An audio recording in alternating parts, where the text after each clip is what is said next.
You're watching TVS, shortly the day's news from ITN, but first, detail of tonight's Coast to Coast. In tonight's Coast to Coast, we ask whether it's safe to bathe in the sea at Southend. And the Greek air traffic dispute is over, but the misery continues for the passengers. First, the news from ITN.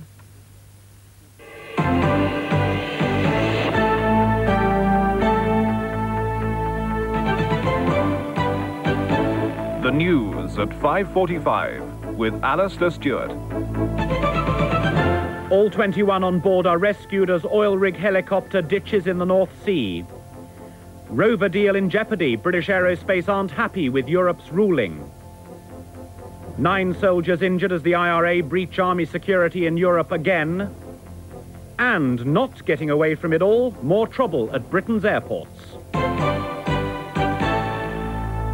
Good evening. A helicopter carrying oil workers has gone down in the North Sea near the Shetland Islands, but everyone on board is safe after a full-scale air-sea rescue operation. Most of the 21 passengers and crew took to the life rafts, and all were then winched aboard a Coast Guard helicopter. They're all safe and happy back on land. The Sikorsky S-61 helicopter was bringing 19 Shell workers from the oil rig Safe Felicia back to Sombra Airport on Shetland. An engine is thought to have caught fire, and the pilot deliberately put the helicopter down in the sea 17 miles off Lerwick.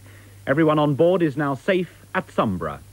All 21 men have been landed at Sombra Airport about 10 minutes ago, and they're all well, no injuries or medical problems. And the operation went exceedingly smoothly. Everything just knitted into place, and it was all over quite quickly, actually.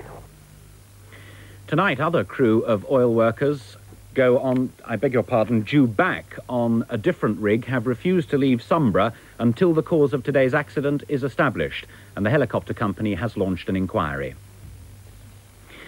The multi-million-pound takeover of the Rover car company is in doubt tonight after British Aerospace suddenly asked for more time to consider the deal. The surprise move came after the European Commission demanded the government slash its subsidy by £250 million. That's now caused a new political row. Lord Young's statement to the Lords shattered expectations that the deal was sewn up. So confident had he been that it's understood he'd signed the government's approval of the terms. But then he'd taken a phone call from British Aerospace which changed everything. Until lunchtime today, it appeared that British Aerospace were prepared to accept these terms. However, my lords, at the last minute, they have asked for more time to consider the implications of other conditions attaching to the Commission decision. The original package allowed an £800 million write-off of Rover debt. Brussels said this must be cut by £331 million, but allowed an extra £78 million in regional aid. The resulting write-off of £547 million was something which the government expected British Aerospace would agree to. But since the provisional deal signed in March, aerospace chiefs have demanded more generous tax breaks on future profits than Europe will allow. In Brussels, the competitions chief expressed surprise too. I can't comment on the British Aerospace situation other than to say that I'm surprised. I understood that the terms would be acceptable to British Aerospace. British Aerospace would only say they're seeking clarification of the details. Labour said maintaining state ownership would provide stability. That's what's needed, not silly, expensive, short-sighted forays into the ideology of privatisation. The worry now is if British Aerospace bow out, Volkswagen or possibly Ford may step in to snap up Britain's remaining home-owned mass car producer. The IRA has exploded another bomb at a British Army base in West Germany. 9 soldiers were slightly injured.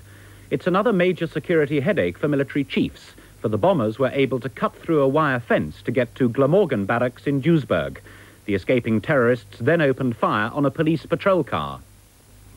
The bombers got into Glamorgan barracks by cutting their way through the wire perimeter fence, as 70 men from the armoured division of the Transport Regiment slept in a block just 15 feet away. The devices were attached to the wall of the building, and the blast damaged not just the barracks, but also a furniture factory 20 yards away. Amazingly, no one was seriously hurt. I think 2 needed stitches, but I mean literally 2 stitches. They're very superficial injuries. Why were there so few injuries? Luck, as much as anything else. At about the time the devices went off, German police were fired at by at least 2 people from a yellow or gold BMW. It had foreign number plates, possibly Dutch. The police lost the car as it drove southwards, away from the city. The incident comes less than 3 months after an RAF man was killed in a machine gun attack in Roermond. On the same day, 2 other servicemen died at Neubergen in a car bomb. 3 days later, a soldier at Bielefeld drove his car into the base with a bomb attached. It was spotted before it went off. Today's attack raises serious questions for the army about its security. All British forces in Europe have been on full alert since May, and yet the bombers managed to get into the base with apparent ease. Today, the army have refused to say whether or not they were regularly patrolling the perimeter at night time. Joe Andrews, ITN, Duisburg. The Greek air traffic controllers have called off their dispute, but holidaymakers at airports around Britain are still facing chaos and delays. Flights may not be back to normal before the weekend, and then the French and Spanish controllers may have their own disputes. For passengers waiting at Manchester, the end of the Greek dispute brought no immediate relief. The backlog will not clear until the weekend, and hour by hour more hopeful travellers arrive to claim space and further crowd the airport. For some, the wait's been too much. 24 hours now I'm going. I'm cancelling and going home. I've had enough. We just can't find proper things out. We can't get a proper story from anyone. We've had so many conflicting stories. Pass the time, trying to keep awake and looking after children here. They're sleeping on linoleum on the floor, on cold floors. It's absolutely criminal. At Glasgow, much the same. Endless waiting, scarce information, holidays ruined. I paid a lot of money to go and get this in. We're still in Glasgow. Well, I feel it's really put a damper on the start of my holiday. 3,000 delayed passengers at Gatwick fought for space to sit down. There was even talk amongst them of blockading the airport to prevent more travellers arriving. Some have been waiting for 24 hours, without luggage and with not much hope of a speedy departure. 2 flights an hour are now leaving Britain for Greece, but thousands are waiting to board them. With more European strikes expected, the outlook for air travellers is grim.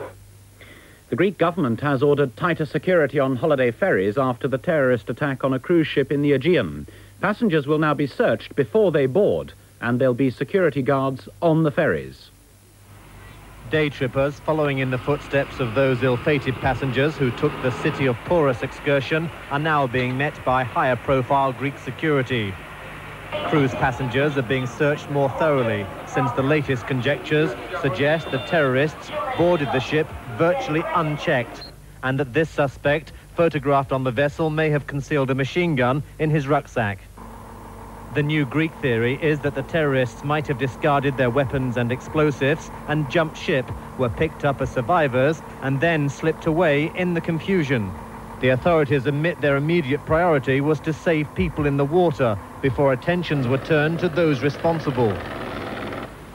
The tourist industry is bracing itself for the aftershock among Europeans, including thousands of Britons who've booked Greek holidays afloat this year.